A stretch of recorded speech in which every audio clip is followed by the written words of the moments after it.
워싱턴 대학교 연구팀은 2024년 4월 17일에 빙하기 발견으로 기후변화 경보를 낮추다라는 논문을 과학저널이죠. 사이언스 어드밴스에 게재를 했는데요. 이 사진은 마우리시오 안토네 작품으로 스페인 북부에 살았던 털복숭이 매머드를 보여줍니다. 이 동물은 약 2만 1000년 전의 마지막 빙하기 동안 유럽과 북아메리카에 살았었지요.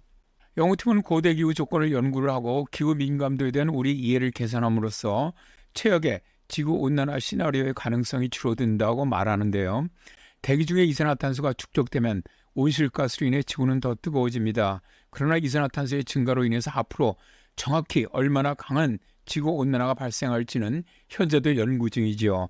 다만 기후 민감도로 알려진 이산화탄소와 온난화 사이의 관계는 이산화탄소 수준이 계속 증가함에 따라 우리의 미래를 결정하게 될 겁니다.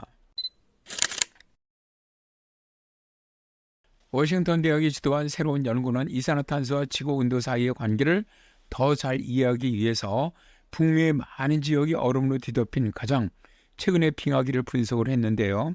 대부분의 미래 온난화 추정치는 현재의 미래 예상과 변하지 않았지만 최악의 시나리오는 가능성이 더 낮아질 수 있다는 것을 발견했지요.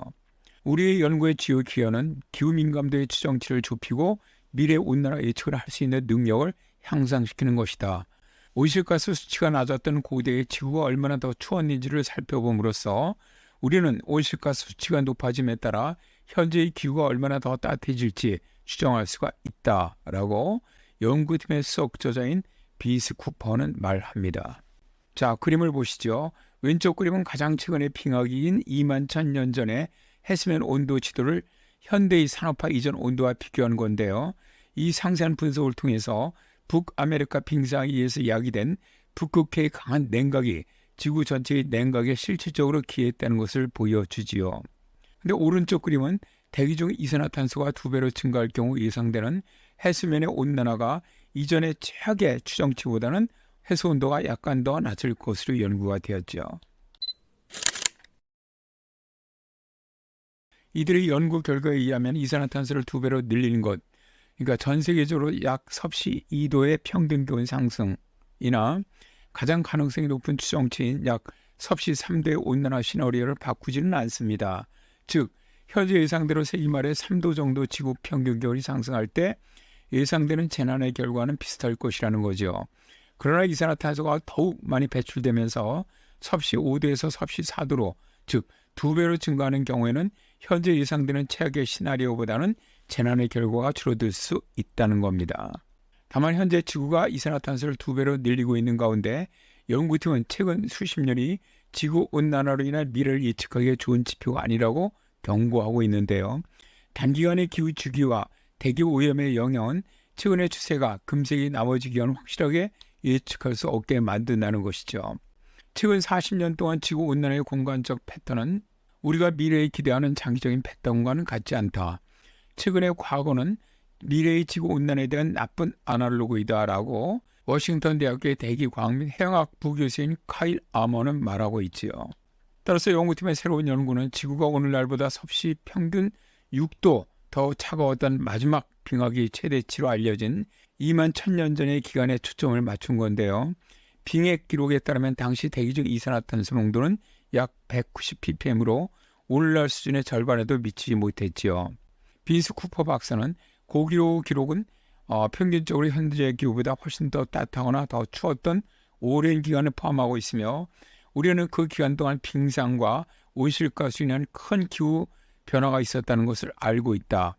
과거의 온도 변화가 무엇이었는지, 무엇이 그 원인이었는지를 대략적으로 안다면 우리는 미래의 기후가 어떻게 변할지를 알 수가 있다라고 말하는데요.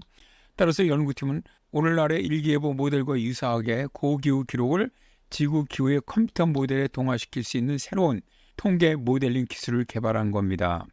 그랬더니 이전 1000년의 온도 지도가 더욱 실제와 부합되게 나타나더라는 것이죠.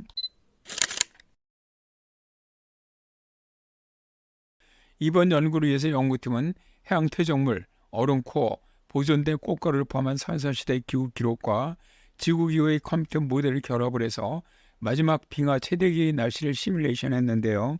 북아메리카의 많은 지역이 얼음으로 덮여 있었을 때 빙상은 이전 연구들이 고려했던 것처럼 대륙에서 여름 햇빛을 반사함으로써 지구를 식힌 것만 아니었다는 사실을 알아냅니다. 바람의 패턴과 해류를 변화시킴으로써 빙상은 또한 북태평양과 대서양을 특히 차갑고 흐리게 만들었다는 것이죠. 바닥에 구름이 더 많이 생기면서 구름은 태양빛을 우주로 반사함으로써 빙하로 인한 지구 냉각 효과를 더욱 강화시킨 겁니다. 이들의 연구는 이전의 많은 연구보다 이산화탄소가 빙하기 온도를 추정하는 데 더 적은 역할을 했다는 것을 보여주고 있고요.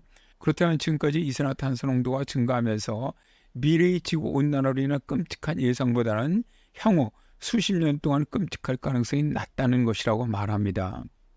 제가 다양한 연구의 결과를 유튜브에 소개하는 것은 과학, 특히 미래 예측의 경우 누가 맞는다고 말할 수 없기 때문입니다. 어떤 조건을 가지고 연구했느냐에 따라서 크게 달라질 수 있다고 보는데요. 이들의 예상은 현재처럼 지구 평균 기온이 2도나 3도 상승할 때의 경우에는 현재의 많은 예측과 크게 다르지 않다는 겁니다. 문제는 2도나 3도가 오를 경우 우리는 엄청난 기후전환에 시달린다는 것. 이거는 꼭 알았으면 좋겠습니다.